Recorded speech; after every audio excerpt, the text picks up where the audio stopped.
Okay, everybody, this is the Travis Show live from my garden. Hope you like it. Gonna be a talking head video, kinda.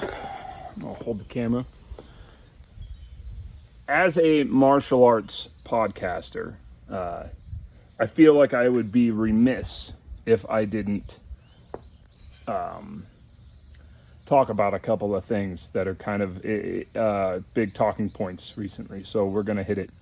Well, the first one, I might as well get the hard one out of the way. It's a somber one. There is a young boy, about 7 years old, and I believe it was, I want to say in Thailand, but it might be wrong. It might be Taiwan. And I'm sorry for getting that part wrong. I'm not trying to outline the whole or detail the whole situation.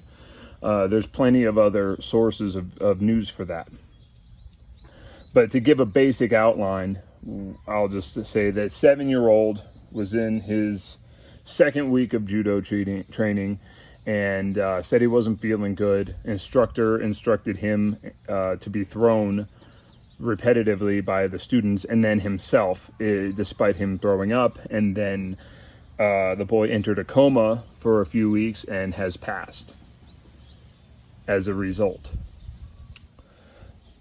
If you want to know more than that, I would go ahead and look it up. There are plenty of other sources. What I would like to kind of go into is why does this sort of thing happen and what can be done about it? One reason why this sort of thing is allowed to happen is, people have a reverence for their teachers, which this is somewhat understandable if they've earned this reverence. And they just are okay with doing things that aren't always kosher, that aren't always right,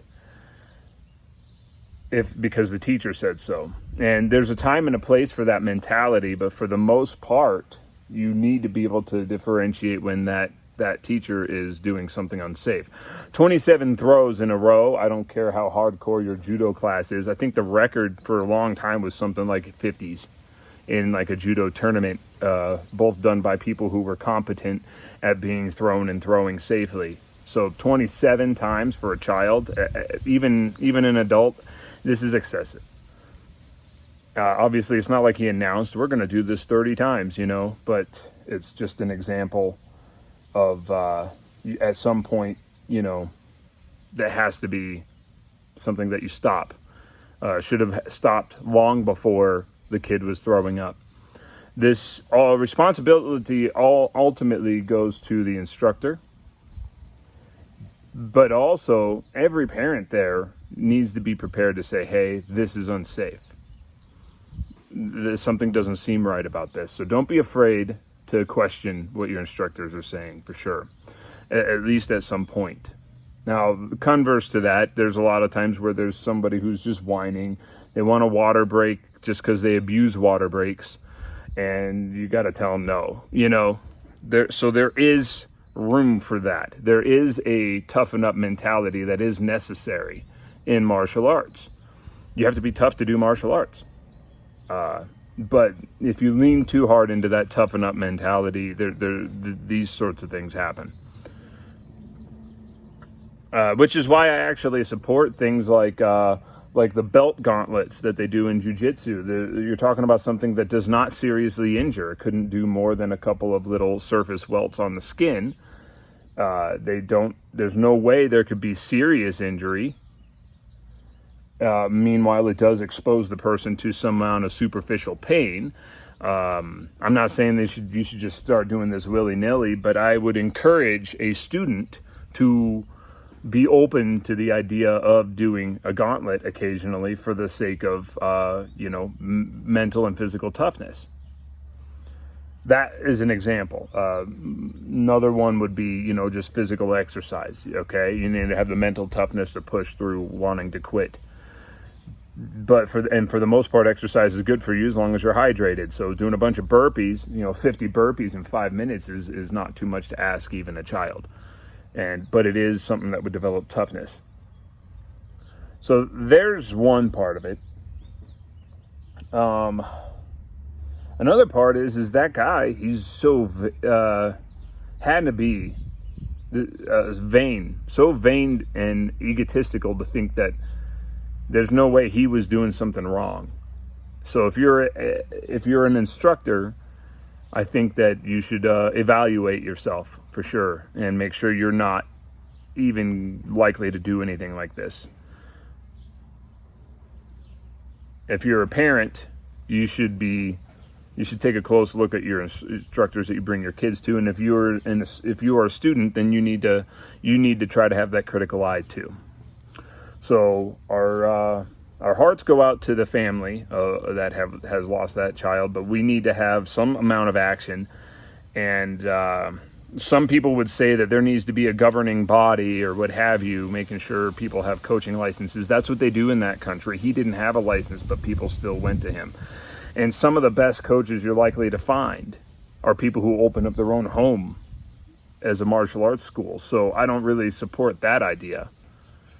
Just government doesn't necessarily fix this issue. What would do a lot to fix it is a good cultural education and understanding of these things. That's what I believe. Now let's go to one that's a little more fun, okay? Now that the sadness is out. The Bruce Lee stuff going on right now. Quentin Tarantino did a movie. Again, I'm going to just do a quick outline. Quentin Tarantino did a movie that depicted Bruce Lee as a cocky showman, and then he gets duped by one of the stuntmen. And unsurprisingly, the Church of Jeet Kune Do, as well as the family and friends of Bruce Lee, weren't exactly too happy about it. So I wanted to take a look at it. Let's look at what we know about Bruce Lee. Now, I've been a huge fan of Bruce. I fell in love with his philosophies before I found out about the myths. So I guess maybe I never really believed the myths. I heard his words about honestly expressing yourself and honesty and training and things like that long before I ever heard all the he could kick this hard or this, that, and the other thing, So maybe I just saw that stuff, as for what it was. Anyways. But one of the things that I didn't quite understand when I was a teenager was his interview where he mentioned honestly expressing yourself. And he would say that is easy for him to feel flooded with a cocky feeling and stuff. But honestly expressing yourself is very hard to do. And I understood that concept, but I didn't understand where it fit with the statements about fighting and martial arts, that ultimately martial arts is honestly expressing yourself. What I didn't understand, because at the time I'm thinking martial arts is fighting, and he said that, so like what martial arts is survival, how is it honestly expressing yourself? And what it is now as an adult, I understand that when you're doing martial arts, you need to be able to put your ego aside and be honest with yourself and your expression of the martial arts. Expression of the martial arts is just how you physically do it, how it comes out. Maybe it's boxing, maybe it's jiu-jitsu, maybe it's Jeet Kune Do, maybe it's Kung Fu, maybe it's this, that, and the other thing. It doesn't matter so much. What matters more is if you're being honest, then you're actually pragmatically understanding the techniques, and then actually this will make you a better fighter because of the fact that you're being honest.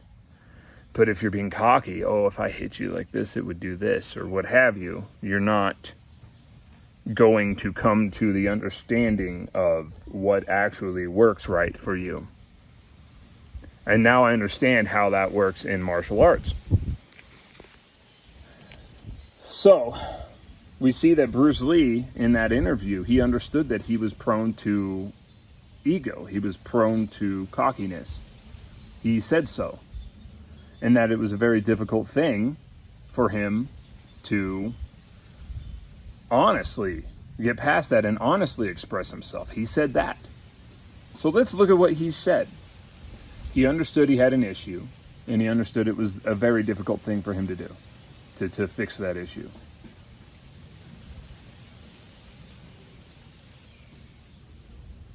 Now we look at the scene.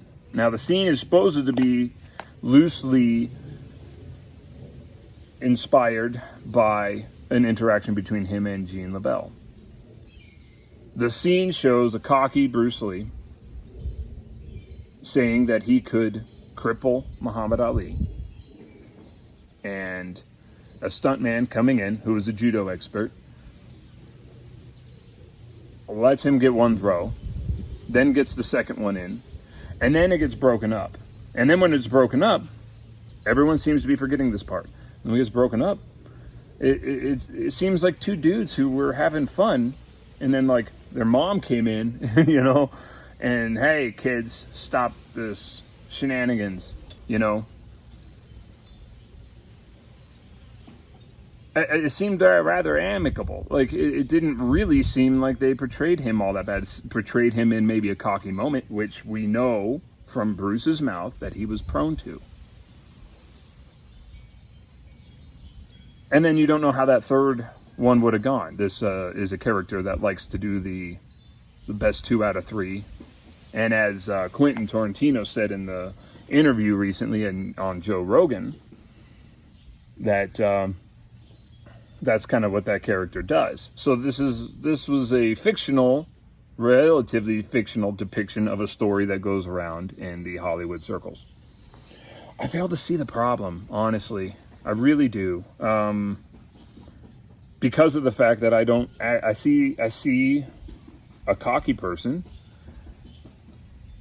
a cocky portrayal of a person who knew that he was prone to cockiness. I fail to see the problem. Now, Tarantino has gone on record and saying that Linda Lee is a liar, and that Bruce in fact did a lot of other things that were not necessarily good. So maybe he doesn't say don't put this guy on a pedestal. Don't draw inspiration from this guy. What this means is he's a human, guys. And this means that his family are human as well. And they lived in a human world. So I just don't see the issues. It's good to understand that people are not, supernatural. It's good to see things for what they are, see people for what they are. I like to think that Bruce would have conquered that cockiness through his training in martial arts and through his philosophy if he were to still be alive. I mean, we have every reason to think that. Look at his friends. They've gone down as legends in their own martial arts, and they, by all accounts, seem to be really spectacular people. I don't know if Linda's intending to lie. She could have been lied to. There is very seldom one-sided, especially in things like Hollywood and Hollyweird, I like to say. You got a lot of people that are liars. So maybe she's one liar amongst many liars, and in which case, what exactly would the lie be? That at this point is definitely speculation, but the idea that maybe Bruce didn't actually write Kung Fu, but maybe it is, is not necessarily untrue. Also, what isn't necessarily untrue is maybe the idea was tossed around before Kung Fu came around, and then when the executives heard the story for Kung Fu that this other guy wrote, they might have drew them back to what Bruce was talking about, and then they ended up pulling the trigger on it. Who knows? There are ways in which they both could be correct, but not necessarily entirely truthful. So trying to figure out who's the liar amongst a bunch of liars just seems futile to me. Yeah, it just seems ridiculous. I think Bruce was a human. He was not a supernatural man. He had faults and was trying to conquer those faults. And if you spent 20 years becoming one thing, it's going to take you another 20 years to change that about you. So I know we would like to see him as this perfect water, being water perfectly, but the fact of the matter is chances are he wasn't. So I don't see really what the problem is. Obviously Tarantino's a fan. It's painfully obvious he's a fan of Bruce. Obviously he's not a fan of his wife. And he's got pretty good evidence of that. So, it's really hard to say. Yeah, that's basically where I stand on it. I think that the depiction actually wasn't that bad. That incriminating. And the bit of it that was incriminating, I think that we need to understand that Bruce was a human, and that there's a reason why he was humbled by the fight with Wong Jokman, and there was a reason why he was humbled by watching other people fight, and that he wanted to learn from them. I think if he lived longer, he would have learned a lot from Jean LaBelle, would have ended up being really good friends. I think if he lived longer, we would have seen a much different Bruce than what we know. I don't know. Maybe that'll get me excommunicated from the Church of Jeet Kune Do. That's fine. Have a good day, everybody. That's about all I got for right now. Pretty soon we'll be having another episode up with Stefan Verstappen. And then I'll be doing another one with Tom Truax as well after that. Have a good day, guys.